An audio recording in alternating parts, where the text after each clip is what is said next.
Welcome to Mazungumzo, African Scholarly Conversations, a podcast that highlights the perspectives of various stakeholders in academia and research fields across Africa through open dialogue or Mazungumzo on scholarly communication in Africa.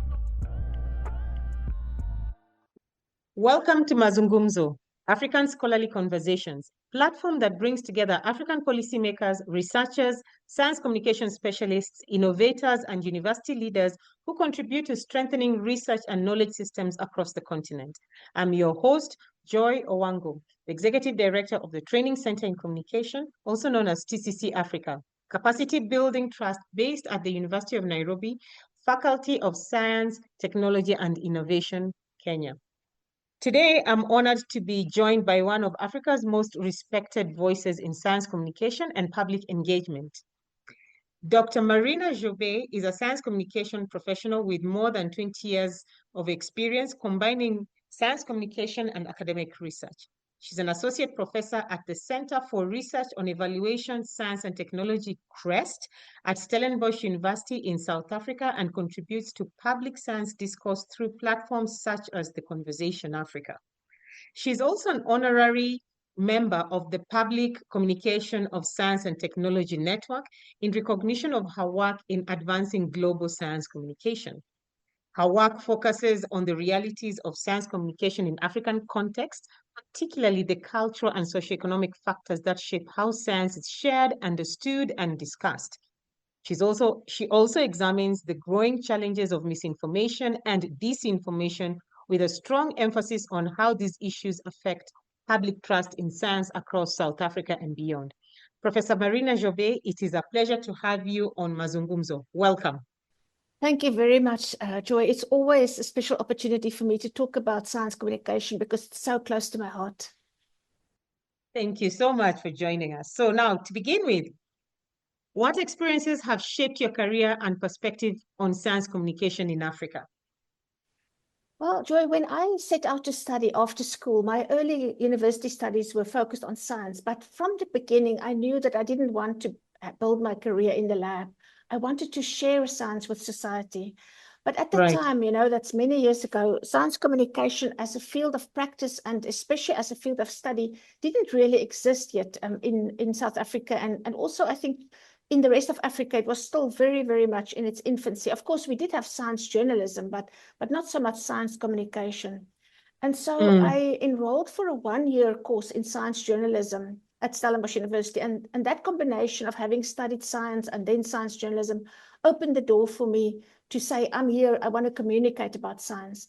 And at the time, it was the 80s and the 90s, science communication were also blossoming and developing around the world, especially in the UK. They really took the lead with, policy reports about the importance of linking science and society. And so I also found that when I started talking about science communication and doing presentations about it, so many young people came to me afterwards and said, this is so interesting and so fascinating and so important. We'd love to study this. Where do we study this? And this was something that I knew we had to find a way to start an academic program in science communication in the continent, well, starting with my own country, South Africa, but also broader than that, so that young people could also, get professional qualifications in this field. And so about 10 years ago, in 2015, I had the opportunity to come to Stellenbosch University and start an accredited program. And now it's about 11 years later, I'm glad to say that science communication is now on offer at least 4 universities in South Africa that I know of. And there are many more that offer informal courses, but we do have university accredited training for science communication and professional careers in science communication at least 4 universities in South Africa. So I think we've got a long way to go, but the field is growing and there's some signs that, young people really want to know more about this. Oh, okay. And it's really nice to see the growth you've had ever since when you started 11 years ago, because one of the things you did was that you pioneered one of Africa's first online science communication training course through your consultancy then, Southern Science. And of course, this has now grown to now seeing training programs, accredited training programs within the university. So that is such a lovely trajectory and positive trajectory on on how science communication has been adopted within the universities. Now, with this in mind, what gaps were you hoping to address at that time? And how has science communication capacity evolved across Africa since then? Picking up on the four that have been four universities that have adopted science communication. Okay. So I think when we talk about science communication training, it's important to remember, broadly speaking, there are two kinds of training. There's training for scientists who are already scientists and they want to remain in science, but they want to become better communicators at the same time. They want to share their work more effectively with society. And then there's another kind of training where you've got young people from different backgrounds, some from science, but some from languages, some from, media studies, etc., who are interested to become professional science communicators.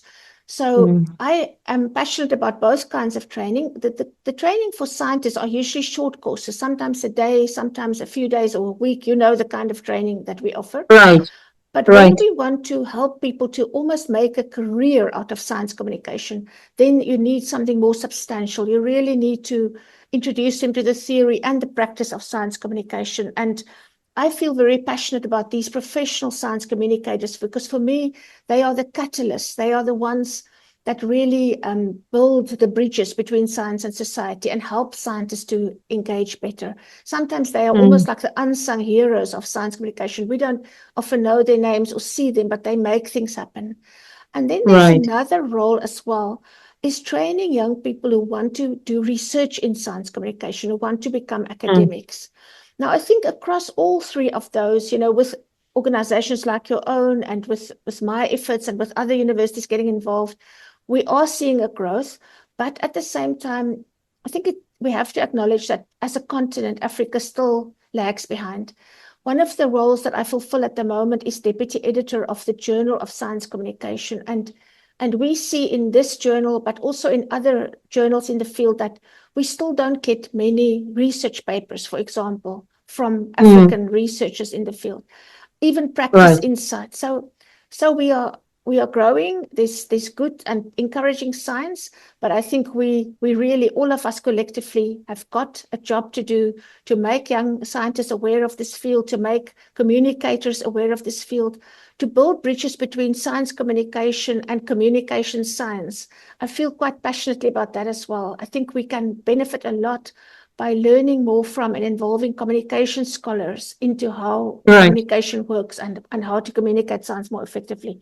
So capacity building will remain a key challenge for the foreseeable future, but it is an ongoing challenge, and it's nice to see young people, like if I supervise masters and PhD students who are interested in becoming, also researchers in this field. But I think also what I've also observed is that most scientists have a positive outlook towards science communication, and they're trusting the process in getting involved in science communication, with them contributing to some of these platforms like the Conversation Africa, accepting to be interviewed in podcasts. There's a paradigm shift on their outlook towards science communication, and I think that is the practical side of it. But as you say, there is still need for more research to be done on it, such that it's just not only the practical aspect that we only rely on when it comes to science communication. Am I right? You are so correct, yes. And of course, this is something that has always fascinated me. Why are some scientists natural communicators? They love to engage with society. They will do it even if they don't have funding for it. They will find a way to do it. They are good storytellers. They are passionate about sharing their science with society. And then on the other hand, you get the scientists that kind of really don't want to do it. They kind of hide away. And then in the middle, you have most scientists who know it's important, but maybe they're uncertain about it. They may be worried about some of the risks and they need some help. So this is when we talk about training and helping and equipping scientists with the skills and confidence to do this. I think that middle group is the most important. I don't think that we should force the ones who absolutely don't want to do it. And the ones who are natural communicators, they don't really need our help. They are doing it in any case. So it's that middle group that we want to work with. And I think when we talk about science communication, it's also important to acknowledge that Yes, there are benefits for you as a scientist to do it in your career. There are many well-documented studies about how it can benefit your academic impact, your policy impact, how you can get more funding, all these things, that how it can really advance your career. But we also have to acknowledge that there are some risks in today's world, and it's good to know about these risks. It's good to anticipate them. It's very important to plan for them when you go public with your work, so that you can maximize the benefits and minimize the risks, hopefully. Okay. All right then. So your research has explored the concept of visible scientists and the role researchers play in public discourse. Why does visibility matter, and what barriers prevent more scientists from engaging with the public? So I became very interested in this concept of highly visible scientists, scientists that almost can be think of kind of scientific celebrities. There are not too many of them. There are a few, household names in science around the world. We also saw this during COVID, especially in many countries, how some scientists really rose to the occasion and became like the public voice of science. But then there are scientists who are fairly visible, but not maybe the level of a celebrity. So I've always been really interested in the role of scientists, because I acknowledge that there are, of course, many role players. Journalists are important, filmmakers, institutional communicators. There are many role players. But if you think about it, in my view, the scientists themselves are central, because they are the owners of the new knowledge. They are the ones that we have to go to be interviewed. And so when you think about these visible scientists who become like public faces of science, they actually play a very important role in society. They are the ones that can really shape public discourse about science. They can nurture public trust in science. They can influence science policy. So I think it's important to study them, to see, why they become so visible and how they communicate. What is it that they do really well? And during COVID, I specifically looked in South Africa at Professor Salim Abdul Karim, who became a really well-known face of science in the country during that time. And it was fascinating for me to see how human he was in his approach, how he was willing to admit uncertainty, how he told stories, how he empathized with people about the difficulties they were facing. He was not an arrogant, top-down communicator. He was really connecting with people on an emotional level. And I think that's part of the reason why he was so successful and why journalists kept on going back to him for interviews. So I think, that's only one example. So I've done some studies about these visible scientists and what makes them visible and what makes them successful, so that we can learn from that. So I think you've said the right thing, that when they humanize the process, to a certain degree, they empathize, not sympathize, they empathize with the audience, and they become part, they gel with the audience. So it becomes easy for them to connect with them. So what I've noted is that, unfortunately, sometimes scientists are disconnected with the audience. They do not connect their work to the realities, to the realities of the day or the week when they're being interviewed. So there is no way a lay person can. It's not an issue of understanding, can connect with what they're seeing, with what they're saying. There is no way as a lay person can see their agency or understand their agency, unless now there's a huge problem like the pandemic, because now all of a sudden we are listening. But what I emphasize is that you don't have to wait for a pandemic to happen for us as scientists to know how to communicate with an audience. We need to, one of the first things we need to do is we humanize the process as we are talking to them, and we also need to empathize with the audience such that they can see our agency and why we need to share this work. And Joy, in many ways, this showing of empathy and making it more human, making it more personal, is the opposite of what scientists are taught to do and trained to do as scientists, where they're taught to be very objective and cold and neutral. So it kind of requires of young scientists and scientists at any level, really, when they engage with public and policy audiences, to make a shift in their minds and to become a human being, to bring themselves into the story, to share with their audience why this is important, why they are concerned, what are their hopes for the future. And if they can do that, they can make that connection with the audience, and people are much more likely to respond and to trust them and to engage. And something that I'm Yeah. also really fascinated in is, why do we communicate science? Thinking about objectives. And at Right. the moment, there's an interesting debate that I've been following about, is it about convincing people, persuading people to trust science and to like science? Or is it also about empowering them to make critical choices for themselves, also being more Right. honest and more transparent about science's shortcomings? And I think, of course, it is a combination of both. But that's also interesting research that shows if scientists are open about uncertainty and very transparent and admit what they don't know, it Yes. actually builds trust. I think often scientists think I have to know all the facts. I have to be certain about everything. I have to show them that I'm really an expert.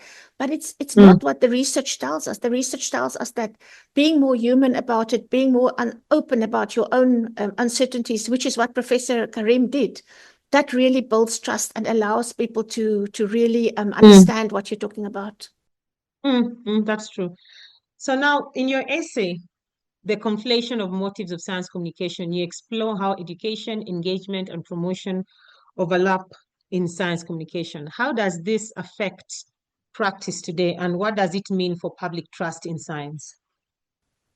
So it connects a little bit to what we've already been discussing. If we Yes, really yes, think yes. about, the objectives, why are we doing this? And there are two key things that I believe scientists should think about before they communicate is, what am I trying to do? Yeah, what do I want to Yeah, achieve? And yeah, then sort of very closely linked to that, who are the most important audiences that are affected by my work? Because we can't engage with everybody. We have to yeah. prioritize the audiences.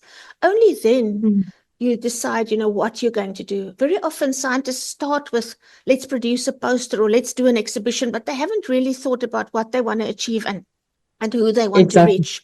So it's super important. And then, of course, a third question linked to all of that is, how will I know whether I've been successful? What can I do to gather some evidence and to get and do it better over time? So there's a big debate about the balance between educating the public, like just giving them information, versus engaging them, also listening to public input. But I think once again, these things exist on a continuum.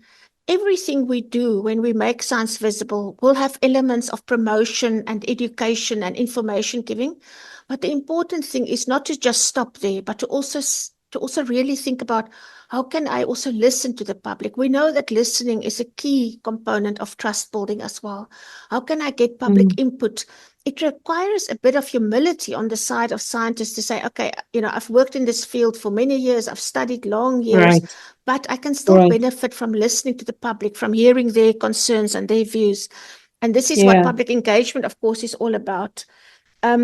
So it links to this idea of the science of science communication, where we know Right. that simply giving people information, yes, it's important. I'm not saying it's not important. And of course, facts and evidence are important.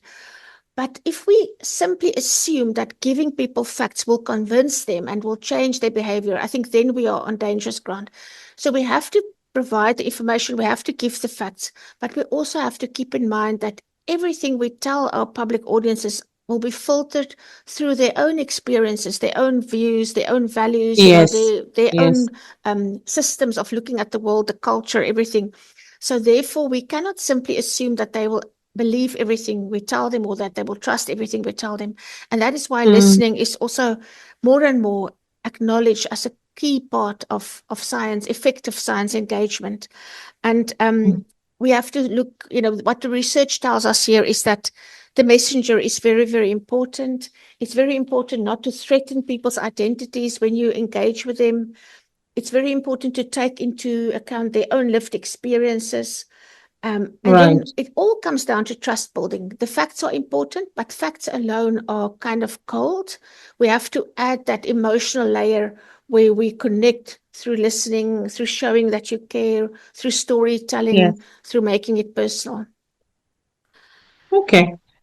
So, how do you see the relationship between global science communication frameworks and the realities of public engagement in South Africa and any similar context? Right. So over the years, I've really been hugely blessed in the sense that I've been able to travel abroad and engage with people around the world and attend conferences and listen to what science communication practitioners and researchers are doing in other parts of the world. And I have benefited enormously from that. And I have found that the community is very generous.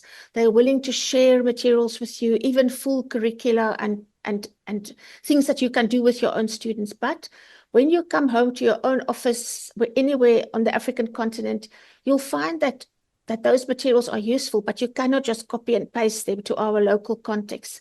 Because countries in Africa, we have our own challenges. We have high levels of inequality. We have poverty. We have different kinds of diseases.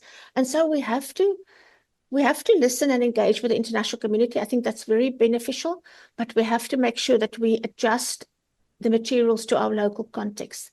And also these days, science communication are really taking off in other developed regions of the world, specifically in Latin America and in Southeast Asia. And I think we can also learn a great deal from those countries. At the moment, for example, I'm supervising a PhD student in Vietnam, and it's so fascinating to me to find out about science communication in Vietnam and how they're doing it. And I see more similarities between South Africa and Vietnam than, with countries in Europe, for example. Yeah. So I think this is important. And then maybe one last thing is, of course, it links again to this idea of co-creation with communities. You can take your ideas and go into your own local communities and test your ideas with them and hear what they have to say. And that will really enrich your research. It's not something that you do at the end of the research. It's something that you do almost right at the beginning and throughout your research project. Interesting. Because you see, we are working on a project with IES Research based out of Singapore. And when you mentioned Asia, one of the things we observed with that in that partnership is how aggressive Asia is in science communication and knowledge translation, particularly in making sure that their work is accessible beyond the scholarly community, the scholarly the traditional scholarly community. You're seeing them actively working with the communications officers and also with the scientists in preparing and conducting interviews on how to also even something as simple as press releases, trying to make sure that their research is as accessible as possible, but and also interacting with the community. But one of the things I've noted is that the reason why we're also seeing this in Asia is because of the high competitiveness of the higher education sector. So there are so many parameters that are used to measure the competitiveness, and visibility and outreach is one of the things that are factored. So I feel that science communication is a means to an end also for them at that level, because it is taken up. It has been taken up quite fast. As compared to, as you say, in Africa, they are more open to talk about their research, share their findings, engage the communities, because it is being encouraged also by their respective governments. So that is also something that we're seeing change. But also, I don't think all hope is lost, because we look at our current Ministry of Education. One of the priorities in the State Department of Science, Technology and Innovation in Kenya is science translation and science communication. That is priority number one. So if you have a government that is also pushing for it, I think this is where you're seeing there are more realities on how to engage the public when it comes to sharing information on our scientific output. So I think all hope is not lost, but there's good. Yeah, we are seeing some really good. We are seeing some promising responses and promising and positive responses also on the continent. Yeah. But Joy, this also touches on an important debate that I think is worth just mentioning, and that is when institutions like universities, for example, use science communication to promote themselves, to build their profile, to build their reputation, to gain funding. I don't think there's anything wrong with that. They use the achievements of their staff, of their researchers to tell the world about, this is a great university, these are all the things we are doing through press releases, etc. as long as you do it ethically and as long as you don't overhype the findings, that's fine. I think it's completely Absolutely. acceptable and good. It makes the science visible. We need that. But it also raises a question whether universities have another role to play in terms of encouraging dialogue with society, not necessarily promoting science. Right. So that's something important to think about. Right. And this is also where the conflation of motives come in. And then the other thing that I want to agree with you is there are, in addition to the institutions themselves, the universities, there are two other big influences on whether scientists are willing to engage. The one is the policies. If you have a strong government and political support for science communication, of course, that gives it legitimacy. It means that scientists can say, according to the white paper or according to the act of this and this, I am supposed to engage with society, so you've got to give me time and funding to do it. But then also the funders. This is a big and important one. When research funders call for science communication and public engagement in their funding calls, and when they demand it in their reporting structures, it suddenly becomes no longer a nice to have, but a must do for the scientists. And it also becomes suddenly central to the project. Now, at the moment, we see a lot of evidence that funders are calling more and more for this. What we don't yet see so much is that it's actually followed through. Very often, funders will call for science communication and engagement, but they don't really penalize the scientists if they don't do it, if you understand what I say.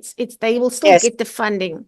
But we are getting there. I think these funders can really shape this to a large extent. And I think we should really work with funders more to have ring-fenced grants that are specifically for communication and engagement. The money shouldn't be part of the research part. It should be separate so that they must use it for communication and engagement. That is true. So finally, looking across your research and practice, what do you see as the most urgent shift needed in science communication to strengthen trust and public engagement in South Africa and globally? Okay. So I think to come back to my view that scientists that are actively engaged in research are key players in science communication and building public trust in science. I think we need a new generation of young scientists who embrace it, who see it as a part of their duty, as a part of their identity as a scientist, not as an afterthought, optional thing to do if I feel like it one day. So to achieve this, I really think it's super important to work with policymakers and funders and institutions to make sure that science communication and engagement are encouraged, incentivized, recognized, and rewarded by these institutions and funders. It must really be formalized. It mustn't just be something that they say is important. They must show that it's important through their calling, their funding mechanisms and their reporting mechanisms. So I think that way it will become fully integrated and rewarded into scientists' careers on par with their academic work. At the same time, we also have to recognize that scientists are under pressure. They have a lot on their plate. So I think universities and other research institutions can go a long way by employing professional science communicators whose role and job it is to help these scientists and also, because we can't expect scientists to be filmmakers and translators and editors and writers and, social media experts. That's where the professional science communicators come in. They can help, with the social media, with the illustrations, with the infographics, all those important things. And so with this connection of training and support, but also formal recognition in the funding and promotion mechanisms is what we need. If you will allow me, I'd like to maybe end with something very quickly that I always think about this. If I ask young scientists and senior scientists, why did you study science? Why did you become a researcher? Usually, almost always, the answer is something like, I wanted to help people. I wanted to solve some problems. I wanted to improve people's lives. And my message to scientists is, if you really want to do that, it's not enough to publish in academic journals and go to academic conferences, because that's not going to reach the people that really can use your work. You have to give your science a voice. You must make it visible and accessible, but meaningful and relevant to specific audiences. You shouldn't maybe try to reach everyone, but really focus on the audiences that can benefit from your work. This may look different for different scientists. Some people are confident and happy to go in front of cameras. Others prefer to write behind the scenes for a platform like The Conversation. So participating in a podcast like we are today, you don't even have to be, on the screen. You can just use your voice. So I always say to young scientists, find your niche and find your voice and find the place that you are comfortable to do it, because good science is fantastic and important, but good science does not speak for itself, especially when the science is complex and uncertain and risky or controversial. We need researchers to participate in the public debate. And one thing that scientists often ask me is, what about all the misinformation and disinformation and anti-science voices out there? I don't want to be part of that dialogue. And then I say to them, if you are not part of that conversation, then the only voices that the public will hear will be the ones who are anti-science and who don't trust science. And therefore, even if sometimes it feels a bit hopeless, we have to be part of that dialogue. You have to come forward with the scientist perspective. Be the change. If you want be the change. Yeah. You can't just sit back and say, I can't make a difference. You can make a difference. And collectively, certainly, we can make a big difference. Fantastic. And that's a really nice way to wind up. Thank you so much, Marina. And thank you for being part of our podcast. It was wonderful to talk to you, Joy. I really enjoyed this conversation and also hear your inputs, of course. Okay. Bye for now. Thank you. Bye-bye. Thanks for joining us on today's episode of Mazungumzo Podcast. Be sure to subscribe and follow us on all our channels for more updates and for candid stories by researchers, policymakers, higher education leaders, and innovators on their journeys. See you in our next episode.